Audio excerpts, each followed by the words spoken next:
네, 이낙연 전 대표는 텐트를 크게 쳐달라고 얘기를 한 반면에 이준석 전 대표는 텐트 말고 큰 집을 짓자 이렇게 얘기를 했습니다. 자, 총선을 90일도 채 남겨두고 있지 않은 상황. 제3지대 창당 작업 역시 윤곽을 드러내고 있습니다. 오늘 민주당을 탈당한 원칙과 상식의 김종민, 이원욱, 조응천 의원이 신당 창당을 위한 첫 절차인 발기인 대회를 열었습니다. 그 장면 보고 오시죠.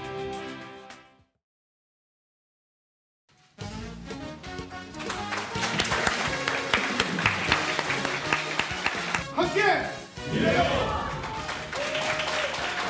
저 또한 미래대연합의 길에 함께 하겠다는 약속을 이 자리에서 여러분께 드립니다. 텐트 크게 쳐주십시오. 저 푸른 초원 위에 그림 같은 집을 짓고 좀 추우면 어떻습니까? 기꺼이 함께 밥 먹고 함께 자겠습니다. 빅텐트 얘기하시는데요. 텐트보다는 좀 멋있는, 비도 막을 수 있고 바람도 막을 수 있는 큰 집을 지었으면 좋겠습니다. 큰 집에서 정말 많은 국민들이 각지의 특산품들이 모여서 구성한 이 비빔밥을 즐길 수 있는 날, 그날이 대한민국의 미래고 정치 개혁이 완성된 날이라 생각합니다. 네, 오늘 저 행사장에 다녀온 박원석 전 의원, 자, 미래대연합 발기인대에 갔다 오신 건데 거기서 뭘 맡으신 겁니까, 박원석 전 의원? 공동창당준비위원장을 맡았습니다. 공동창당준비위원장 큰 역할을 맡으셨는데 오늘 저희가 사진 한 장을 준비했습니다. 이 신당 제3세력에 참여하고 있는 자, 김종민 미래대연합 의원, 아직 무소속이죠, 현재로서는. 당이 아직 만들어지기 전이니까. 양향자 의원, 이준석 전 대표, 조응천 의원, 이낙연 전 대표, 이원욱 의원, 금태섭 전 의원 등등 많은 분들이 이렇게 창당 발기인대에 함께 했습니다. 양당패를 막겠다, 제3세력을 규합해서 국민들의 새로운 선택을 주겠다라는 게 제3신당의 목표인 것 같습니다. 어떠세요? 다녀오셨는데 텐트를 크게 치자는 이낙연 전 대표와 텐트보다는 비도 막을 수 있는 큰 집을 짓자, 이준석 전 대표, 이게 뜻이 통하는 겁니까? 같은 얘기죠. 다만 이제 빅텐트라는 표현이 일반적으로 알려져 있다 보니까 이낙연 전 대표께서는 그런 표현을 쓰셨고 이준석 전 대표는 기왕에 큰 집을 함께 지을 거라면 비도 막을 수 있고 좀 더 이제 편안할 수 있는 그런 큰 집을 짓자, 텐트 대신에. 뭐 저는 같은 얘기라고 보고요. 오늘 저 자리에 3지대에서 신당을 추진하는 거의 모든 주체들이 다 모였습니다. 예. 대체로 분위기가 어떤 공감대가 형성된 이런 분위기였고 사실 저 행사 사전에 여의도의 한 카페에서 이낙연 대표하고 이준석 대표하고 저희 미래대연합 측의 김종민 의원하고 이렇게 세 사람이 사전 회동도 했습니다. 네, 저 장면이네요. 네, 그 자리에서 저희 이제 창당 추진 계획에 관해서 이제 두 분께 말씀도 드리고 또 와주신 거에 대한 이제 감사의 인사도 하고 그리고 향후의 협력 방안에 대해서 여러 가지 논의를 했는데요. 그건 저희가 이제 차차 말씀드릴 기회가 있을 거고. 공교롭게 다 푸른색 계열의 넥타이를 메고 하네요. 뭐 의도된 건 아니겠지만 결과는 그랬습니다. 그래서 아무튼 그 지금 총선일가 이제 불과 90일도 안 남았는데요. 대한민국의 양당 정치가 보이고 있는 일종의 퇴행이랄까요? 혹은 극단의 모습이랄까요? 그런 것에 만족하지 못하는 무당층이나 또 이 정치 무관심층들이 굉장히 많은데 그분들의 좀 마음을 돌릴 수 있는 그런 새로운 정치를 좀 보여주자라는 데 오늘 의기투합을 했고 이게 서로를 비난하고 또 과거를 돌아보는 그런 정치가 아니고 함께 협력하고 공생하고 미래로 나아가는 그런 정치를 먼저 이 미래대연합에서 펼쳐 보이겠다 이런 다짐을 했습니다. 예, 이준석 전 대표 오늘 비빔밥론을 들고 나왔습니다. 야채도 들어있고 고기도 들어있고 잘 버무려서 크게 한번 만들어 보겠다라는 비빔밥론을 들고 나왔는데 2년 반 전에 국민의힘 당대표에 취임할 때도 그때도 똑같은 비빔밥론을 꺼냈었습니다. 그 목소리 듣고 오시죠. 제가 가장 강조하고 싶은 것은 공존입니다. 비빔밥의 재료를 모두 갈아가지고 만약에 저희가 밥 위에 얹는다면은 그것은 우중충한 빛깔일 것이고요. 색감도 그다지 끌리지 않을 것이고 식감도 마찬가지입니다. 우리 사회에 달걀과 시금치, 고사리 같은 소중한 개성들을 갈아버리지 않는 그런 사회를 만들겠습니다. 자, 문준영 부대변인. 자, 또 꺼낸 비빔밥 놀이입니다. 그러니까 불과 뭐 2년 반 전이네요. 소중한 개성들을 갈아버리지 않는 비빔밥 같은 정당을 만들고 싶다. 하지만 그 뜻을 이루지 못해서 나갔고 미래대연합 창당 발기인 대회에서 큰 집서, 각지 특산품이 모인 비빔밥을 즐길 수 있는 그날이 대한민국의 미래다. 자, 어떻게 두 발언 연관해서 들으셨어요? 네, 사실 정치권에서 저렇게 비빔밥론이라는 것이 화합과 또 통합, 또 많은 요소의 사람들이 조화롭게 공존하자고 하는 것이기 때문에 굉장히 좋은 말입니다. 근데 사실은 지금의 이준석 대표가 꺼내기에는 다소 무리한 그런 이론입니다.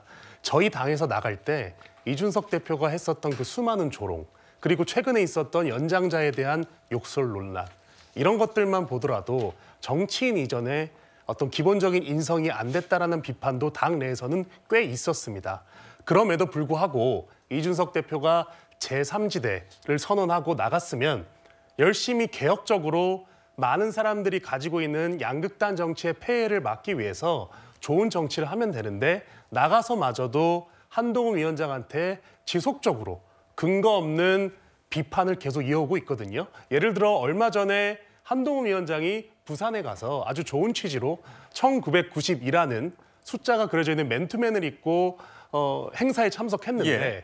그 의미를 굳이 곡해를 해서 이것은 마치 롯데 구장 또는 부산에 있는 이 롯데 팬들한테 조롱의 의미로 비칠 수도 있다. 그때 이후로 우승 못했다. 그렇죠.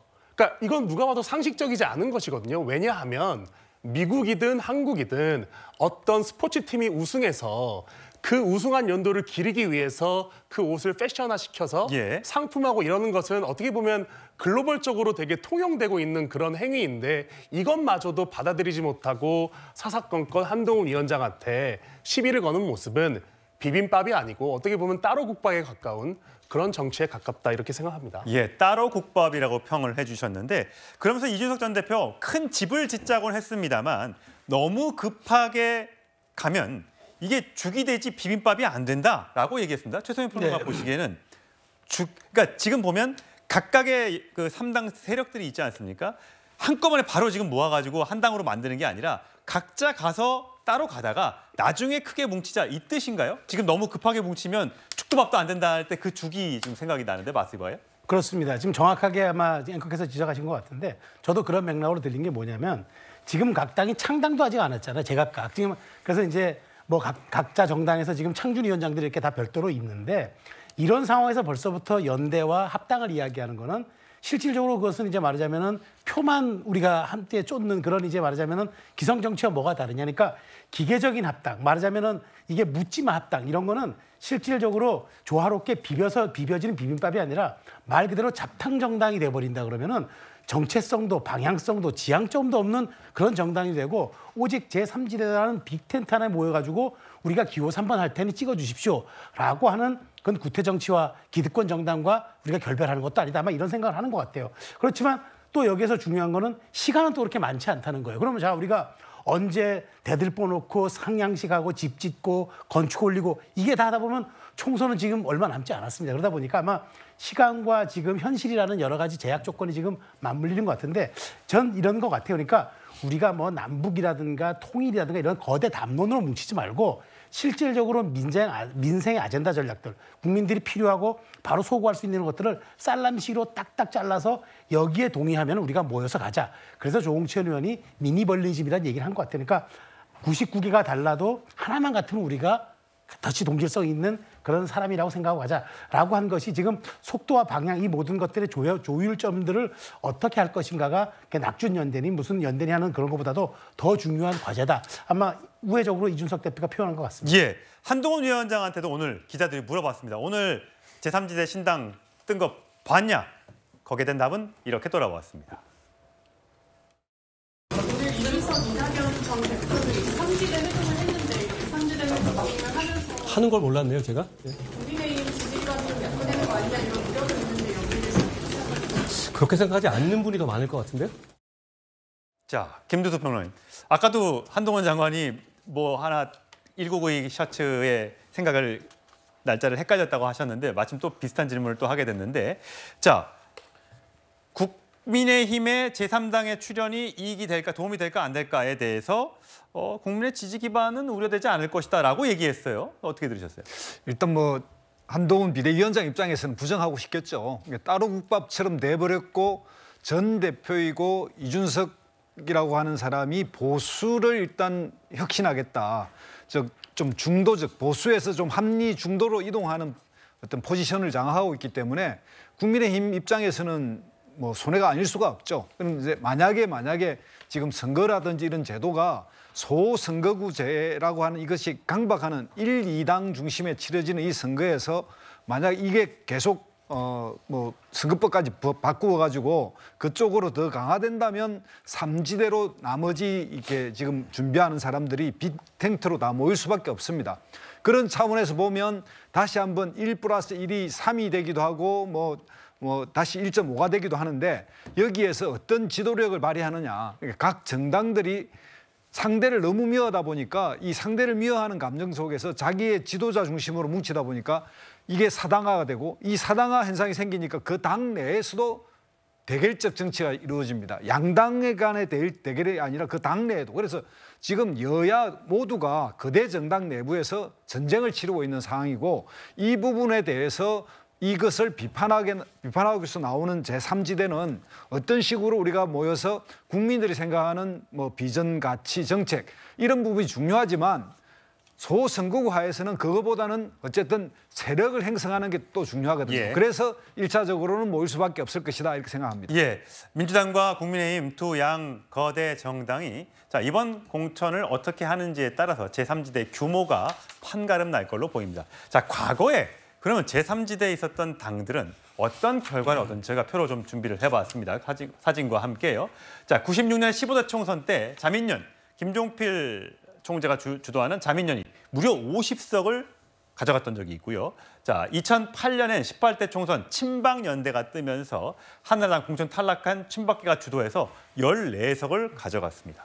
자, 그리고 가장 최근이죠. 2016년 20대 총선에 안철수 대표가 주도하던 국민의당이 호남을 석권하면서 38석의 상당히 많은 의석수를 가져간 적이 있습니다. 자, 박원석 전 의원 보시기엔 네. 이때의 3당이 성공했던 것을 이번에 제3신당이 떴을 때 과연 어게인 할 수 있을까요? 다시 이 영광을 재현할 수 있을까요? 근데 당시에 저 각각의 3당이 성공했던 배경은 아주 특수한 배경들이 있습니다. 자유민주연합은 김종필 총재가 주도한 지역정당이고요. 그리고 한나라당 공천 탈락한 저 친박정당 같은 경우에 그 집권당 내부의 계파 갈등에 의해서 밀려난 사람들이 만들었던 정당이고 당시에 박근혜 이 총재가 박근혜 대표가 살아 돌아오라 이런 얘기까지 하면 사실 힘을 실어주는 모습까지 보였었거든요. 그리고 안철수 의원이 주도한 국민의당도 이제 호남에 이른바 이제 바람을 배경으로 일종의 이제 지역 정당적 성격이 강했던 물론 비례대표 정당 득표에서 민주당을 누르고 2위를 하는 그런 저력을 발휘를 했었는데요. 이번에 이제 제3지대가 신당을 만들어서 총선에 도전한다면 과거에 저는 특수했던 배경과는 좀 다른 그런 어떻게 보면 정책 가치 비전의 측면에서 이제 국민들이 지금 목말라 하는 양당이 보여주지 않는 민생과 미래의 얘기를 하는 그런 정당이어야 된다고 생각하고요. 그런 게 아니라 저런 특수한 배경을 통해서 총선에 어떤 일시적인 성과를 낼 수 있지만 그런 3지대 신당을 지속 가능하지 않고 대한민국 정치를 바꾸는 그런 동력이 되지 못했습니다. 오히려 저거는 반면 교사를 삼아야 될 그런 역사적 경험이라고 저는 생각합니다.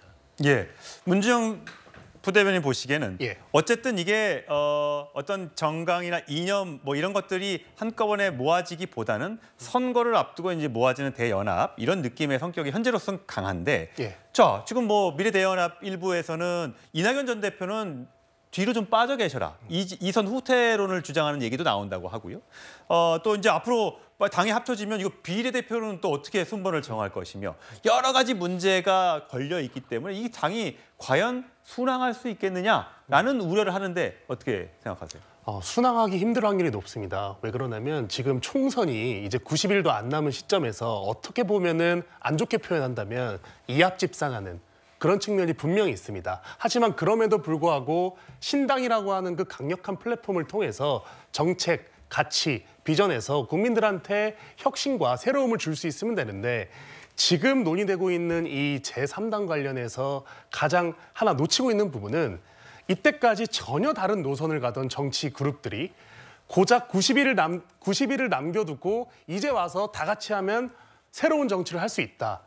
이런 다소 어려운 명제에 대해서 국민들한테 설득력 있게 대안을 제시를 해야 되는데 지금은 어떻게 보면 이제 막상 이때까지 본 정당에서 이렇게 권력을 조금 이렇게 나눠받지 못했던 그룹, 그리고 낙선을 거듭해왔던 그룹, 그리고 기존 지도부와 이제 마찰이 생겨서 어떻게 보면 내팽겨쳐진 그룹, 이런 그룹들이 모아져서 계속해서 눈치 싸움을 하고 있는 형국, 그리고 그 와중에 우리나라 정치권에서 또 가장 머리를 또 잘 굴린다고 알려져 있는 이준석 대표, 또 점잖하지만 정치권 경험이 많은 이낙연 대표, 이런 분들이 있기 때문에 이런 정치인들의 여러 가지 다른 니즈를 과연 이 짧은 기간 안에 해결할 수 있겠는가, 이런 의문에 대해서는 여야 할 거 없이 많은 목소리가 나오고 있는 것 같습니다. 예. 박원석 전 의원 하나 더 여쭤볼게요. 네. 사실 김용남 전 의원이 얼마 전에 국민의힘을 탈당해서 이준석 신당, 개혁신당으로 갔지 않습니까? 네. 근데 이런 식으로 공천 작업에서 이제 탈락할 가능성이 있는 분들, 또 실제로 공천 작업이 진행되면서 탈락한 분들을 그 뭐 시쳇말로 이삭죽기로 제3당에서 이렇게 영입해 왔을 때 과연 국민들이 보기엔 저게 새로운 정치인가? 저건 아닌 것 같은데라는 얘기를 들을 수도 있잖아요. 그거에 대한 어떤 그 대안이 그렇죠. 무분별하게 양당에서 공천 탈락한 분들이 모인다 그래서 그게 경쟁력이 되지는 않습니다. 다만 그 각각의 어떤 스토리를 가지고서 모이느냐, 이런 게 굉장히 중요할 거라고 보고요. 이제 김용남 전 의원만 하더라도 여러 번의 실패를 거듭하면서 오랫동안 지역을 지켰는데 갑자기 장관 그만둔 지, 그것도 장관을 3개월밖에 안 한 분이 낙하산으로 내려와서 전략 공천을 받는 분위기가 거의 기정사실화되고 있습니다. 그건 어떻게 보면 앞으로 국민의힘의 공천이 어떤 식으로 진행될지를 보여준 예고편 같은 거였다고 보고요. 그 과정에서 정말 경쟁력이 없어서 도태돼야 할 분들도 있지만 여전히 경쟁력이 충분하고 지역 유권자의 신뢰도 있는데 이제 그런 분들이 이런저러한 이유로 인해서 공천에서 배제될 경우에 그 파열음이 굉장히 클 수 있다는 거는 과거의 경험으로도 우리가 충분히 알 수 있다고 보고요. 양당 모두에서 그런 어떤 비합리적인 공천이나 이런 것들이 일어나고 제대로 된 쇄신이 일어나지 않았을 때 오히려 국민들의 시선은 이 삼지대를 향하게 되지 않을까 싶고, 때문에 삼지대에서는 뭐 사람을 많이 모은다, 또 양당에서 공천 탈락한 분들을 많이 모은다, 이런 게 목표가 아닙니다.